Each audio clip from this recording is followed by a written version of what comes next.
He gave it to me. Halo akang-akang dan teteh-teteh, kumaha damang sadayana. Welcome back di Si Neng. Alur cerita yang Neng akan bahas kali ini berjudul The Boy in the Striped Pajamas. Seperti biasa, Neng ingatkan untuk mendukung channel Neng dengan cara di subrek, like, komen, dan share. Yuk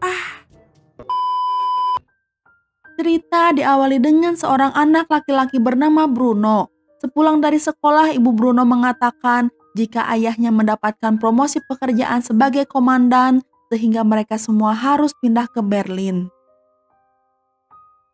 Mendengar hal itu, Bruno begitu sedih karena ia tidak mau meninggalkan teman-temannya yang ia cintai. Juga ia sudah merasa nyaman tinggal di rumah itu.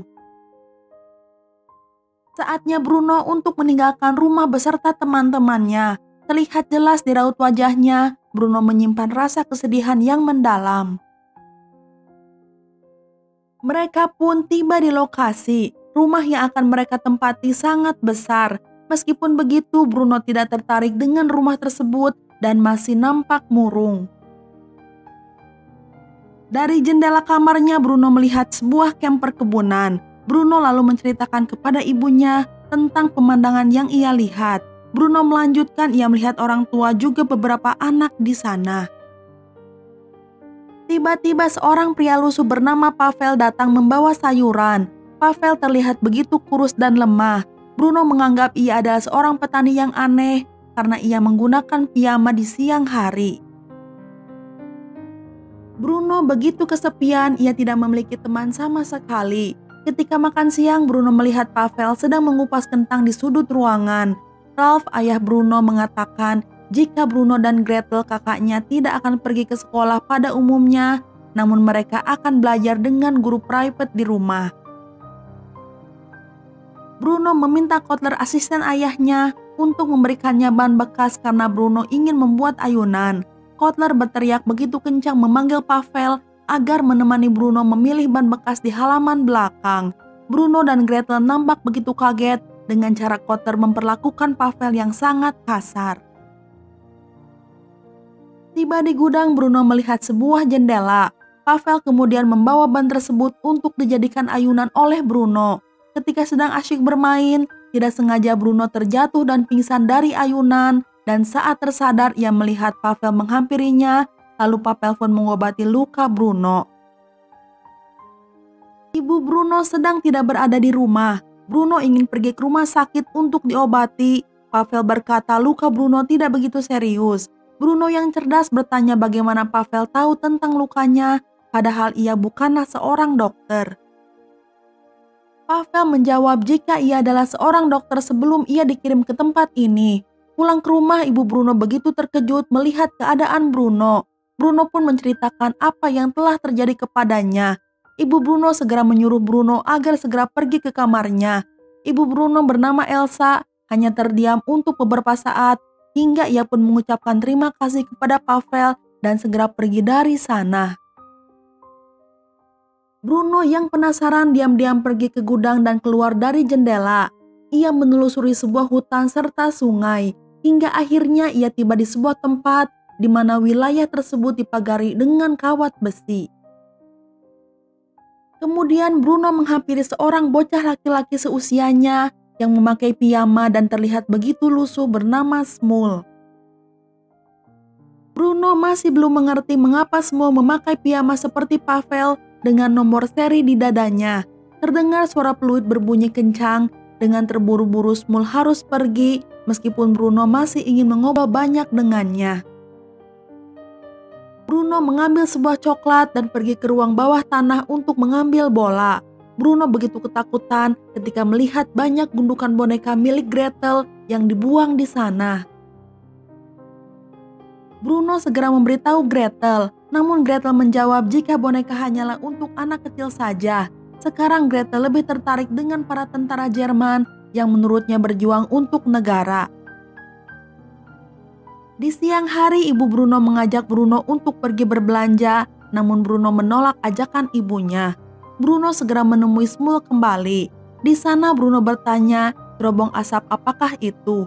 Smul menjawab ia juga tidak mengetahuinya, tetapi semua orang tidak diperbolehkan untuk mendekati tempat tersebut.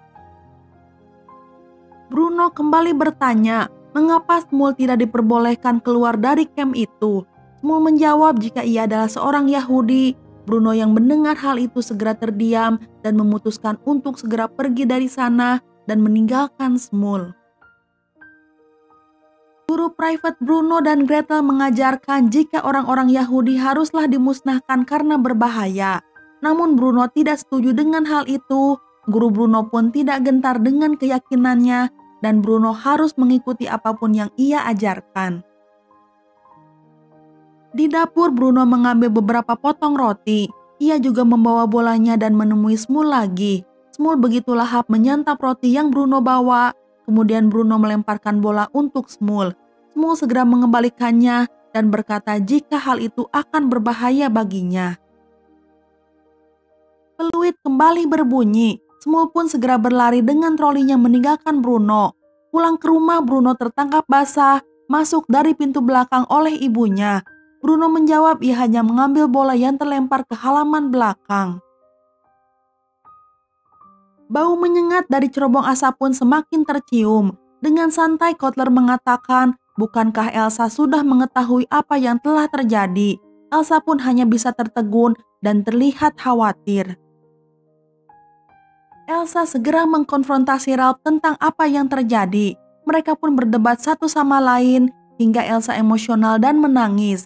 Ralph bertanya siapakah orang yang telah memberitahu Elsa tentang hal tersebut. Ketika makan malam, Ralph menggebrak meja dan meminta Pavel untuk menambahkan red wine di gelasnya. Namun tidak sengaja Pavel menumpahkan gelas red wine Kotler. Tanpa rasa iba Kotler segera menyeret Pavel keluar serta memukulinya. Elsa meminta Ralph untuk melakukan sesuatu, namun Ralph tidak peduli sama sekali. Di siang hari Bruno melihat Smul di dalam rumahnya sedang membersihkan gelas. Dengan polos Bruno mengatakan jika mereka seharusnya tidak boleh berteman karena seharusnya mereka menjadi musuh. Kemudian Bruno memberikan sepotong kue kepada Smul. Smul pun memakan kue tersebut dengan begitu lahap. Namun tiba-tiba Kotler datang dan menuduh Smul mencuri makanan. Dengan begitu ketakutan Smul menjawab jika ia tidak mencuri makanan, namun Bruno lah yang telah memberikannya dan Bruno adalah temannya. Bruno yang merasa terintimidasi oleh Kotler akhirnya berbohong jika ia tidak pernah melihat Smul seumur hidupnya. Kotler mengatakan akan memberikan Smul hukuman setelah ia selesai membersihkan semua gelas tersebut. Di dalam kamar Bruno menangis, ia merasa begitu bersalah, lalu Bruno kembali ke tempat di mana Smul membersihkan gelas. Namun Bruno hanya melihat Maria pembantunya di sana. Beberapa hari kemudian Bruno bertemu dengan Kotler. Kali ini ia mengucapkan selamat tinggal karena ia ditugaskan ke tempat lain. Bruno kembali datang ke camp untuk menemui Smul, tetapi beberapa kali berkunjung, ia tidak menemukan Smul di sana. Hingga pada akhirnya Bruno bertemu Smul dengan luka lebam di sebelah mata kanannya. Bruno meminta maaf kepada Smul dengan apa yang telah terjadi. Smul memaafkan Bruno dan mereka pun bersalaman. Ralph mendapat kabar buruk jika ibunya telah meninggal dunia. Namun Ralph tidak merasa sedih bahkan terlihat tidak peduli pada kematian ibunya. Elsa merasa Ralph berubah menjadi pribadi yang sangat berbeda. Ralph seakan sudah tidak memiliki rasa empati lagi. Bruno bermain kembali bersama Smul. Persahabatan mereka semakin akrab dan hangat. Smul berkata ia tidak ingin jika Bruno pergi meninggalkannya lagi. Bruno pun merasakan hal yang sama seperti Smul. Tingkah laku Elsa pun semakin hari semakin aneh. Di malam hari Elsa dan Ralph pun bertengkar hebat. Bruno dan Gretel hanya bisa saling berpelukan di kamar. Keesokan harinya Ralph bertanya kepada Bruno apakah ia bahagia di tempat ini. Bruno menjawab jika ia sudah betah berada di sini. Gretel yang mendengar hal itu begitu terkejut. Ralph mengatakan ia berencana mengirim mereka beserta ibunya tinggal di tempat bibi mereka. Bruno pun menolak, namun keputusan Ralph tidak bisa diganggu-gugat. Bruno lalu menceritakan kepada Smul jika ia harus pergi dari tempat ini besok. Tiba-tiba Bruno menggali tanah dengan tongkatnya. Bruno mengatakan jika ia juga ingin memakai piyama seperti Smul. Smul menjawab ia akan membawakannya untuk Bruno nanti. Fluid pun berbunyi dan dengan tergesa-gesa Smul kembali pergi meninggalkan Bruno.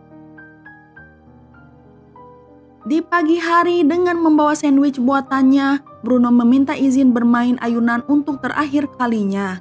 Elsa yang sudah bersiap pergi mengizinkan Bruno untuk bermain sebentar.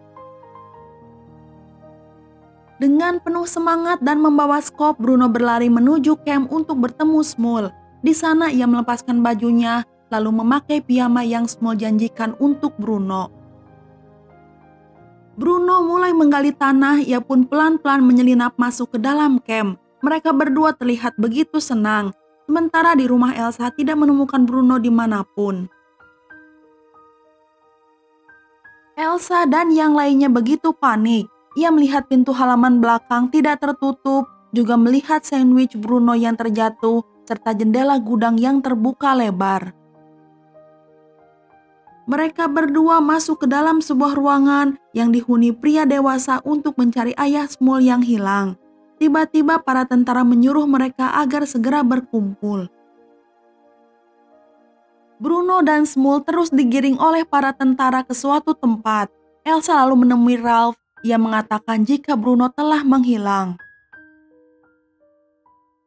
Hujan pun turun. Bruno dan Smul tidak bisa keluar dari kerumunan orang. Mereka pun tiba di sebuah ruangan, lalu mereka diminta untuk melepaskan semua pakaiannya. Ralph tiba di lokasi. Ia melihat sebuah galian tanah. Ia yakin Bruno sudah masuk ke dalam camp diam-diam. Sementara Bruno, Smul dan semua orang yang sudah tidak memakai pakaian dimasukkan ke dalam ruangan sempit dan dikunci dari luar. Ralph segera berlari untuk mencari Bruno. Lalu Elsa dan Greta hanya bisa diam terpaku di luar camp. Sementara semua orang yang sudah berada di ruangan sempit begitu ketakutan. Bruno dan Smul berpegangan tangan dengan erat dan tiba-tiba lampu pun mati. Terlihat seseorang dari atas memakai masker pelindung dan menumpahkan sesuatu ke dalam ruangan sempit tersebut. Ralph berusaha mencari keberadaan Bruno di setiap sudut hingga ia tersadar tentang cerobong asap.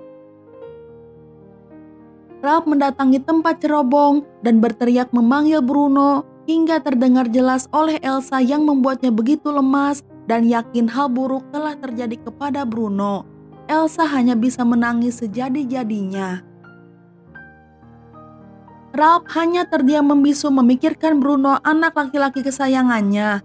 Pintu terakhir yang dimasuki Bruno dan Smul pun sunyi senyap, hanya terdapat piyama-piyama yang berserakan. Ruangan tersebut adalah tempat di mana orang-orang dimusnahkan hingga tewas dan menjadi asap hitam atas perintah Ralph, ayah Bruno. Dan film pun udahan. Nah, itu dia alur cerita film kali ini. Semoga bisa menghibur Akang dan Teteh semua. Neng undur diri dulu ya. Neng ucapkan terima kasih dan hatur nuhun. You ah, boy.